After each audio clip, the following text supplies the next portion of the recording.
guy was casually strolling down his neighborhood, casually toting some chicken wire. Intrigued, his neighbor called out, "Hey, what's with the chicken wire?" With an air of confidence, the man grinned and replied, "Oh, this, I'm planning to nab some chickens with it." The skeptical neighbor chuckled, insisting, "You can't catch chickens with chicken wire, you fool!" Yet, to his disbelief, that night he witnessed the same man sauntering back with 12 chickens securely ensnared in the chicken wire. The next day, the neighbor spotted the man again, this time carrying duct tape. Amused, he inquired, "What's your plan today?" With a nonchalant tone, the man responded, "I've got some duct tape. I'm going to snag some ducks." Laughing, the neighbor retorted, "You fool! You can't catch ducks with duct tape." However, much to his amazement, later that night, he observed the man dragging along 12 ducks tightly bound to the duct tape. Undeterred, the following day, the neighbor noticed the man with yet another peculiar item. This time it was willow. Intrigued, he couldn't help but ask, "What's that for?" Without missing a beat, the man replied, "Willow!" Excitedly, the neighbor exclaimed, "Hold on, let me grab my hat!" Little Johnny and Susie, both 10 years old, were convinced they had found true love. Fueled by determination, they hatched a plan to tie the knot. One Sunday afternoon, Johnny, summoning all his courage, approached Susie's father, Mr. Smith, to seek his approval. With confidence, Johnny conveyed, "Mr. Smith, Susie and I believe we're in love and have come to ask if I can marry her." Mr. Smith, finding the situation both amusing and adorable, decided to go along with it. He inquired, "Well, Johnny, that's a significant step. You're both only 10 years old. Where do you intend to live after getting married?" Without hesitation, Johnny responded, "We plan to live in Susie's room. It's much larger than mine, and there's plenty of space for both of us." Mr. Smith couldn't help but smile at Johnny's quick thinking. Then he posed another question. "Sounds like a plan, but how will you support yourselves? You're too young for a job. How will you manage to take care of Susie?" Johnny, quick on his feet, replied, "Oh, that's easy. We get our allowances. Susie gets $5 every week, and I get $10. Together, that makes about $60 a month. We've calculated it, and that's more than enough for us to live on."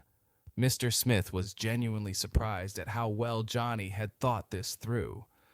Deciding to throw a more challenging question at the young boy, Mr. Smith asked, "You've had quite a plan there, Johnny, but I have one more question for you. What would you do if you and Susie have children of your own one day?" Unfazed, Johnny simply shrugged his shoulders and casually replied, "Well, we've been lucky so far." A large number of viewers watch my videos without a subscription. Therefore, subscribe to my channel so as not to miss new videos with funny jokes.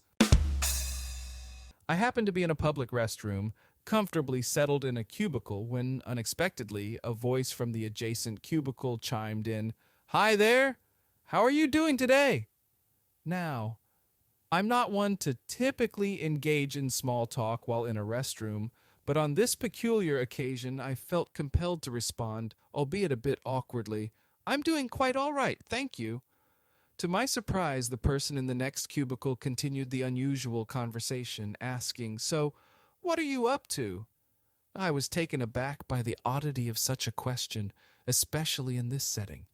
It was starting to get a bit too strange for my liking, so I replied with a hint of confusion, "Well, just like you, I suppose. Just sitting here, using the restroom."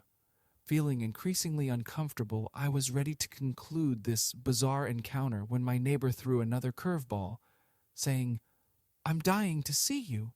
Can I come over? We could just hang out and relax." This was crossing the line into strange and creepy territory, making me uneasy. Opting for the best way out, I politely stated, "No, I'm actually a bit busy at the moment." Swiftly, I excused myself from the restroom and as a parting move told the stranger, "Hey, I'll have to call you back. There's an idiot in the other stall who keeps answering all my questions." A woman, growing increasingly frustrated with her consistently late-arriving husband, reached her breaking point one day. Fed up, she decided to teach him a lesson by leaving a note on their dresser expressing her feelings. The note conveyed, I've had enough. I'm leaving you, and I don't want you to come looking for me. To observe his reaction firsthand, she cleverly hid under their marital bed. After a while, her husband finally arrived home. She heard him moving around in the kitchen before entering the bedroom. From her concealed spot, she watched as he approached the dresser, picked up the note, and started reading. After a few minutes, he scribbled something down on the same piece of paper. Following this, he picked up the phone and dialed a number. She's gone at last. Yeah, I know. About time, isn't it? I'm coming over to you. Put on that sexy French nightgown that I love so much. I can't wait to see you. We'll get to do all the naughty things you like so much. After ending the call, he grabbed his car keys and walked out of the house. She heard the sound of his car pulling out of the driveway, signaling his departure. Burning with rage and tears streaming down her face, she crawled out from her hiding spot and snatched the note from the dresser, eager to read what he had written. To her surprise, it said, I can see your feet sticking out from under the bed. We've run out of bread, so I'm going to grab some from the store. Be back in 5 minutes.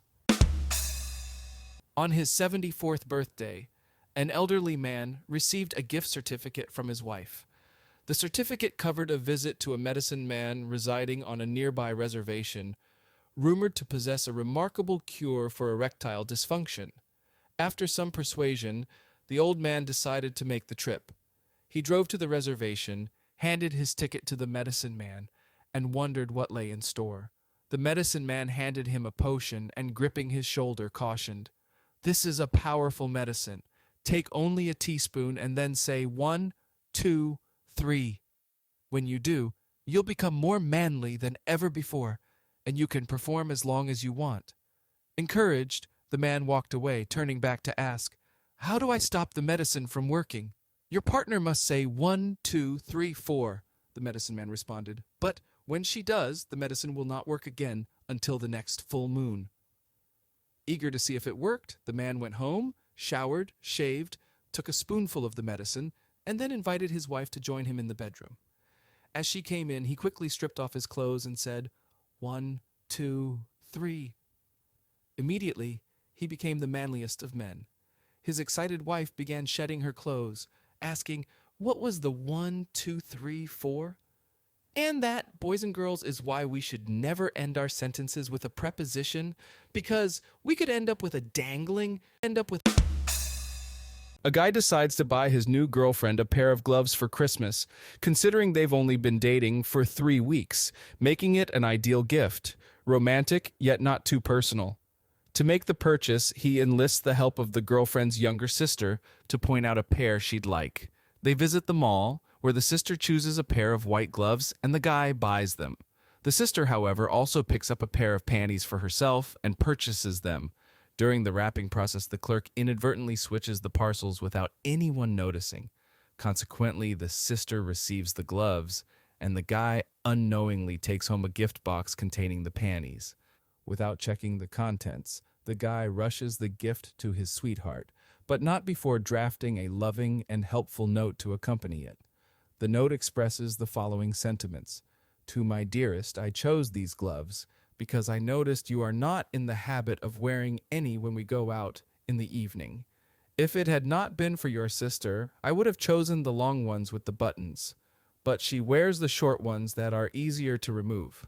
These are a delicate shade, but the lady I bought them from showed me a pair she'd been wearing for the last 3 weeks, and they were hardly soiled. I had her try yours on for me, and she looked really smart. I wish I was there to put them on for you the first time. There's no doubt other hands will come in contact with them before I have a chance to see you again. When you take them off, remember to blow in them before putting them away, as they will naturally be a little damp from wearing. Just think how many times I will kiss them during the coming year. I hope you will wear them for the upcoming Christmas.